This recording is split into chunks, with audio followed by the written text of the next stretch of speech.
Guys, the chicken is here. We are back today, finally. I know it's been a minute with another home gym video. So in today's video, guys, what I wanted to talk about was the difference between a half rack and a full rack and what's right for you and why I made my decision, what I like about it, what I don't like about it, and everything like that. So first off, let's talk about why you need a power rack or a cage, whatever you want to call it in general. So, you know, if you're watching this, you probably already, know how to work out and exercise and stuff. But essentially a power rack is going to be, regardless if you're a power lifter, bodybuilder, general fitness, whatever, this is the most economical way to train your body.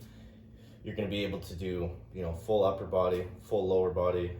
You can essentially do all the major exercises with the power rack. So that's why it's so important to have one. And anyone with like a real home gym, their gym is essentially built around the power rack, where it's going to go. It's the centerpiece. It's the mecca of your gym. It's where you're going to do all your major movements and things like that. Everything outside of a power rack kind of becomes personal preference to a point. So yeah, so now half rack versus full rack.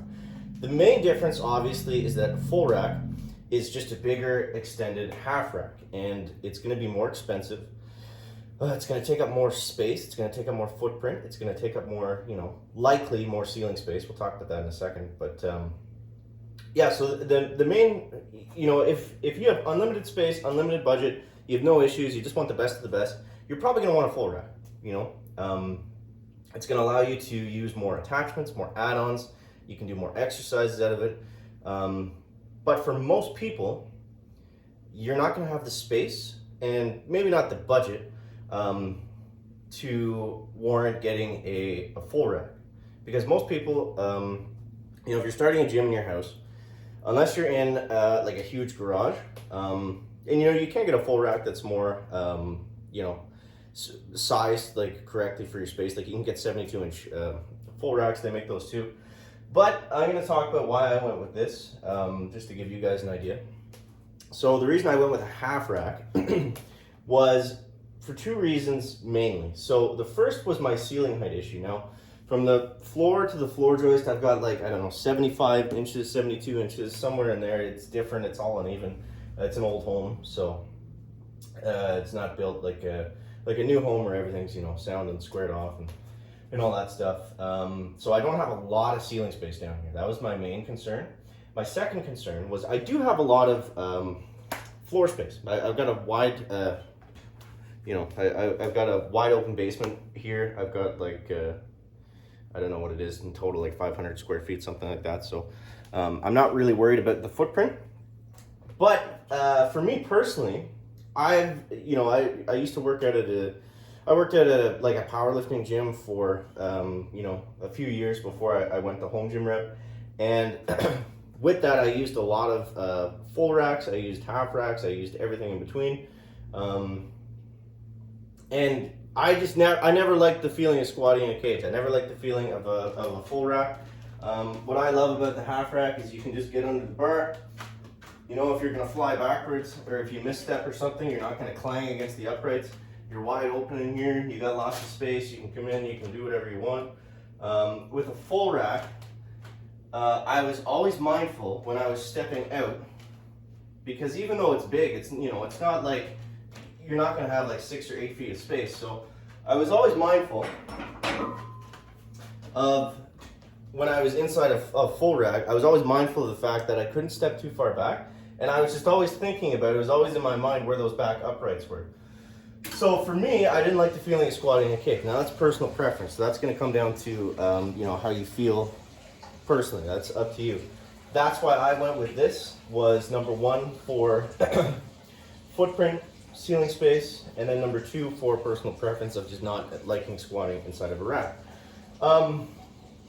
Now, with the half rack, you can actually use a lot of the add-ons. That's why I really like this. You can use a lot of the add-ons that you can use on a full rack. You just have to be a little bit more creative with it. So I have a dip bar. I can use that on here, even with the short ceiling. You just got to set it a little bit low, and I put it inside, and you can use it fine. It's just, again, you got to be a little bit creative. It's not as simple as just throwing it on and using it. You know, versus a full rack, you're going to be able to do, you know, rack pulls, pin presses. You could technically still do a lot of those things in a half rack. It's just not really an ideal setup. I think the most important thing, if you are going to go with a half rack, is to make sure that you use plate storage. Now, the thing about plate storage on this rack is you come inside here. So say I wanted to bench, you can actually bench inside this area. It's about 17 inches inside here. Now, if you're using plate storage, that's going to take up all your space on the inside of this little kind of mini cage. Now, this is just, you know, you can get bigger ones than this, but it's just something to be mindful of, that it's going to take up that little bit of space in your half rack if you are going to go with plate storage. But I would recommend getting the plate storage because that's going to weigh your rack down. That's going to make it a lot more safe. That's going to make it easier if you are going to do rack pulls or anything like that, and it's not bolted to the floor, which most people don't do. But you could go that route as well. Yeah, so that's the main differences between a full rack and a half rack. And I mean, at the end of the day, it really comes down to the same with anything in a home gym. It's going to come down to budget. It's going to come down to floor space, and it's going to come down to personal preference. That's what a lot of these things, you know, really come down to. I can't really say that a half rack is better than a full rack, or a full rack is better than a half rack, because it's up to the user. But yeah, I mean, you can get a full rack with all the additions, with built-in lap towers and stuff, but there are ways to make that work on a half rack as well. I think it really comes down to the attachments that you want to get, and how you like to squat. Now with a full rack, obviously you could still squat outside of the rack, but I mean, at that point, like, you're taking up, you know, like 8 to 10 feet of floor space just for squatting, and it would be kind of silly to get a half rack and still squat outside of it. It wouldn't really make much sense, because at that point, why would you just not have a half rack, right? So yeah, there it is. I hope you guys enjoyed. If you did, make sure to leave a like on the video. Don't forget to subscribe down below. And yeah, let me know what you want to see in the next video, and we'll catch you in the next one, guys. Chicken out, rack.